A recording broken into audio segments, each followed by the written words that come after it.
सभी को राम राम। मैं मास्टर बलराज सिंह अपने यूट्यूब चैनल पे आपका स्वागत करता हूँ। आज की इस वीडियो में शहीद भगत सिंह के जन्म दिवस पर जो बातचीत हो रही है। शहीद भगत सिंह अमर रहे, अमर रहे, अमर रहे। भगत सिंह अमर रहे, अमर रहे, अमर रहे। शहीदों तुम्हारे सपनों को मंजिल तक ले जाएंगे। शहीदों तुम्हारे सपनों को मंजिल तक ले जाएंगे। शहीद भगत सिंह अमर रहे, अमर रहे, अमर रहे। शहीद भगत सिंह अमर रहे, अमर रहे, अमर रहे। किशन सिंह शर्मा उड़े दे दे परिंदे दे दे उड़े ही खड़े रहेंगे। आदरणीय आज की से 51वें दिन की हड़ताल के अध्यक्ष महोदय और मंच संचालन कर रही सुदेश जी उपस्थित है। खेत मजदूर यूनियन के राज्य के प्रधान साथी जगमाल जी, रिटायर्ड कर्मचारी संघ के साथी बलराज जी, जगपाल राणा जी, साथी रोशन लाल जी, सभी पदाधिकारी है ना।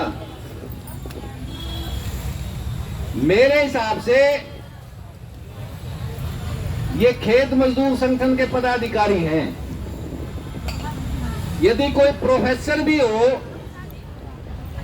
तो इतनी बढ़िया सरल भाषा में जो आपको एक पाठ पढ़ा दिया शायद वो नहीं पढ़ा सकते। ये जानकारी इनको कहां से हुई, किस प्रकार की जानकारी इन्होंने कहां से कलेक्ट करी? साथियों, ये केवल संगठन में काम करने का ही नतीजा है। और साथी बात रख रहे थे, मैं तो बहुत प्रभावित हूं। आपके ऊपर पता नहीं कितना प्रभाव डाला वो मैं कह नहीं सकता। जिस प्रकार आंखों देखा हाल सुनाता है ना कोई आदमी, हर कहानी को हर मोड़ को इस ढंग से सुना रहे थे जैसे इन्होंने स्वयं अपनी आंखों से देखा। इसका मतलब क्या हुआ? जो समय आपकी जिंदगी से पहले बीत चुका, आपके जन्म लेने से पहले बीत चुका हो और उसका विवरण चित्रण इस ढंग से करना आसान काम नहीं होता। वो उसके अंदर जाना पड़ता है तय तक, तब जाकर वो जो ना कंठस्थ इस प्रकार की घटना याद होती हैं। आपको याद होगा कि हमारे बड़े बूढ़े जब हम छोटे थे तो कहानियां सुनाते थे और वो कहानियां में से मैं आज तक सबको याद होगी।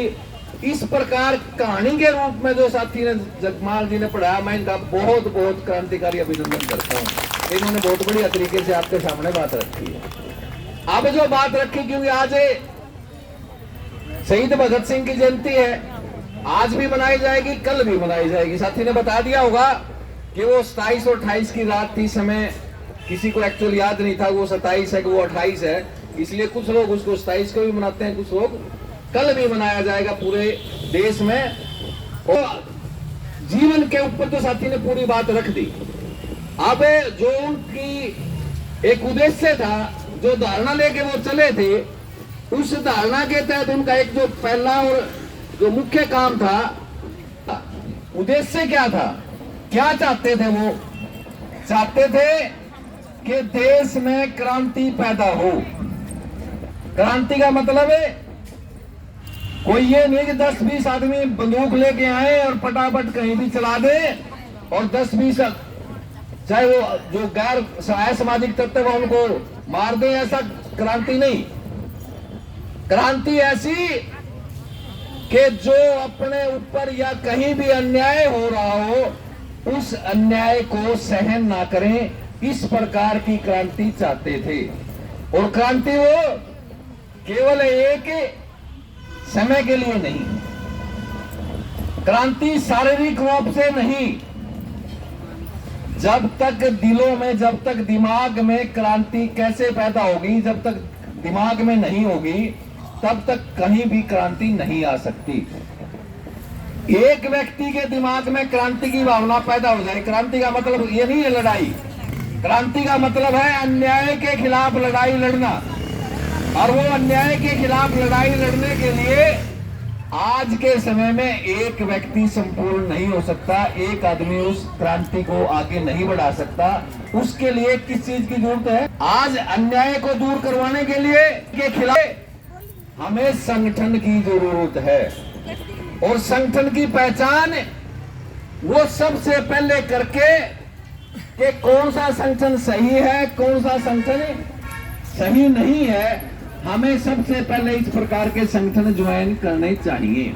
अभी आप जिस फील्ड में काम कर रहे हो, पूरे प्रदेश में सबसे पहला एकमात्र संगठन आप लोगों का है आशा वर्कर यूनियन, जो अन्य किसी भी प्रकार से संगठन कहीं भी पैदा नहीं हुआ, केवल एकमात्र संगठन है। और साथी ने बता दिया वो एकमात्र संगठन भी कहां से पैदा हुआ, भगत सिंह जी के विचारों का वो पैदा हुआ संगठन है। भगत सिंह जी के विचार यदि कोई व्यक्ति गलत बताता है तो फिर हमारा संगठन भी गलत है।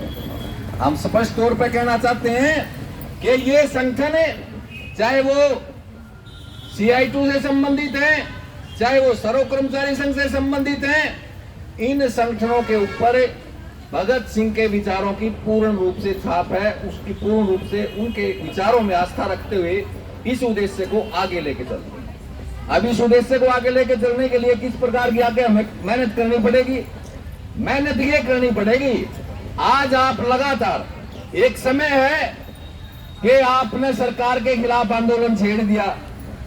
अब इस आंदोलन में दो तरीके की मांगे हैं, एक आर्थिक मांग है, दूसरी तरफ से सामाजिक न्याय की बात।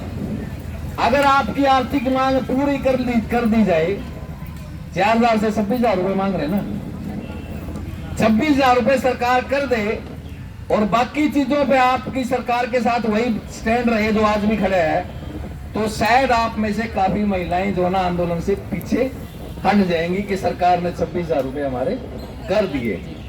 इसीलिए जो कहते हैं कि जो विचार की जो क्रांति है वो दिमाग में बहुत ज्यादा जरूरी है।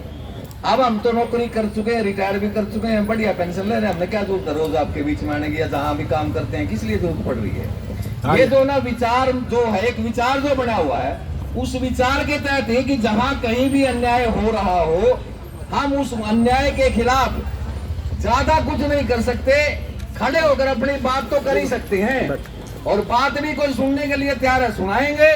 और भाई कोई अधिकारी, कोई सरकार ना सुनेगी, उसके खिलाफ आंदोलन करेंगे या लड़ाई लड़ेंगे। यही तो एक तरीका है। और इस तरीका को आगे बढ़ाने के लिए जो संगठन की जो बात कही थी मैंने, कि संगठन बनाना बहुत ज्यादा जरूरी है। समझा? पूरे प्रदेश में एक संगठन बनाया। अब इस संगठन में जो आने की जो रीत है, उस आने की जाने की रीत को भी आपने समझना पड़ेगा।